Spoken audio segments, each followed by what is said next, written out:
feed him dinner, and wake up dead. Joseph Walker didn't look like a monster. That's why he was so good at being one. One side of his face was paralyzed from a failed suicide attempt, and he had a permanent twitch. He looked like a war veteran. Dirty coat, worn boots. People felt bad for him. They let him in, fed him, gave him shelter. Then he waited until they fell asleep and tore them apart. He didn't have a pattern. He killed kids and animals. He'd slit their throats, cut them open, stabbed them over and over, sometimes over 50 times. And sometimes he'd drink their blood. He wasn't in a rush. He wandered from village to village across the French countryside, walking miles, killing for the hell of it, sleeping in barns, hiding in woods, moving before the bodies were even cold. He told police he was a soldier of God, that the voices made him do it. But really, he just liked it. Over 3 years, he killed at least 11 people, probably more. Back then, no one kept track of drifters. If a kid went missing, they blamed wolves. He got caught by accident. Someone saw him walking away from field, blood on his clothes. A 13-year-old boy was found mutilated where he'd just been. Police brought him in. He didn't resist, didn't deny a thing, just smiled and listed the names, like a grocery list. Said he was proud, said it made him feel clean. They tried to call him insane, but the court didn't care.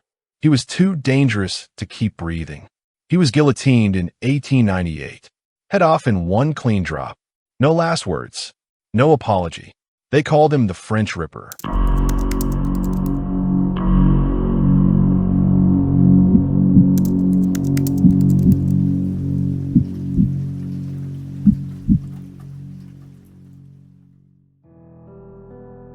And the truth behind him is way worse than the movie ever showed.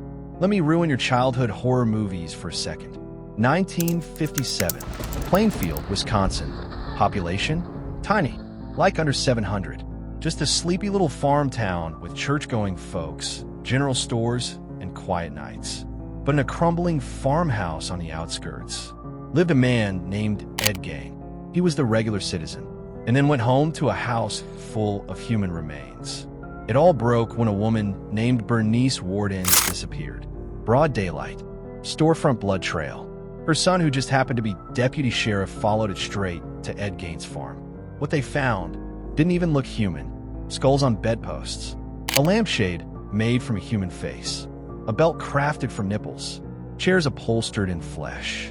And in the shed, Bernice Warden's headless body hanging upside down like a deer carcass. It wasn't just a murderer. He was a butcher, a collector, a man obsessed with death and skin. Gain wasn't a serial killer in the technical sense. He only had 2 confirmed murders. But what made him infamous was what he did between the killings. He'd dig up fresh graves, steal women's bodies, take their skin and wear it, because what he really wanted was to become his mother. Literally, he stitched together a woman's suit out of real skin so he could be her. Ed Gain's crimes weren't just disgusting, they were legendary. They inspired Leatherface in Texas Chainsaw Massacre, Norman Bates in Psycho, even Buffalo Bill in Silence of the Lambs. 3 of the most iconic horror killers, all born from this one twisted farm boy in Wisconsin. He never went to prison. He was declared insane and locked in a mental hospital until he died in 1984. And his house, locals burned it down because no one wanted that place or what it stood for to survive. So the next time you see Leatherface chasing teens through the woods, just remember, the real horror wasn't on film. It was in Ed Gain's shed, and it was wearing someone else's skin.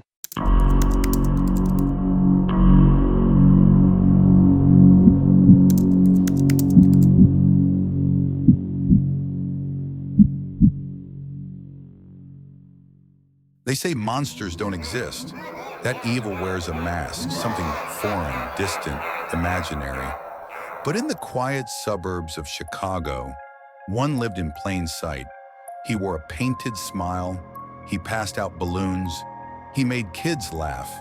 And beneath his house were 26 rotting bodies. His name was John Wayne Gacy. To his neighbors, he was a model citizen. The kind of guy who shook your hand a little too firmly. He threw summer barbecues. invited people over. He ran a construction company. He dressed up as Pogo the Clown for parades and charity events. He even had a photograph taken with the First Lady of the United States. But behind the red nose and the grease paint was something far more sinister. Because John Wayne Gacy wasn't just a man with secrets. He was a predator, a serial killer, not just any killer. One of the most twisted in American history. It started with a missing kid, a teenager named Robert Peast, last seen heading to Gacy's house about a job. When police came knocking, Gacy smiled, charming, cooperative, said the boy never showed up, let them in. But one officer noticed something strange. Not the decor, not the clown memorabilia, the smell. A thick, sickly, earthy stench leaking from the vents, like something was dead and buried. Days later, detectives returned, this time with a warrant.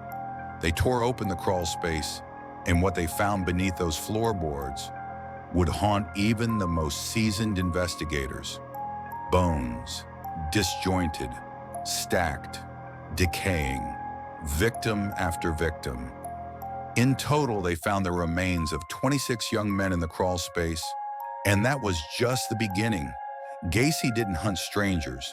He lured his victims, mostly boys and young men, with fake job offers, alcohol, promises of cash or a place to sleep.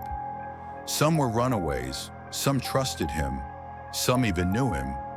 But Gacy had a routine, a trap, a clown trick. He'd show them a magic act, handcuffing himself and slipping out, laughing. Then he'd say, "Now you try." And once the cuffs clicked shut, they were his. He called it the rope trick, a length of cloth twisted tight with a stick, slowly strangling the life out of them. Some he tortured for hours, some were murdered in minutes. All of them vanished. 33 victims. That's how many they confirmed.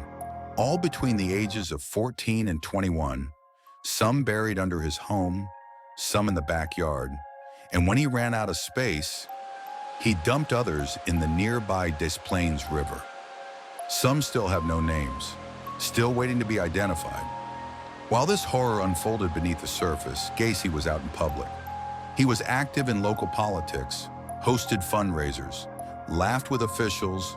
He was even appointed a precinct captain. No one suspected him, because monsters don't look like this. They don't mow their lawns, wave at neighbors, pose for photos with politicians. They don't wear clown suits. But he did. In 1980, Gacy finally went to trial.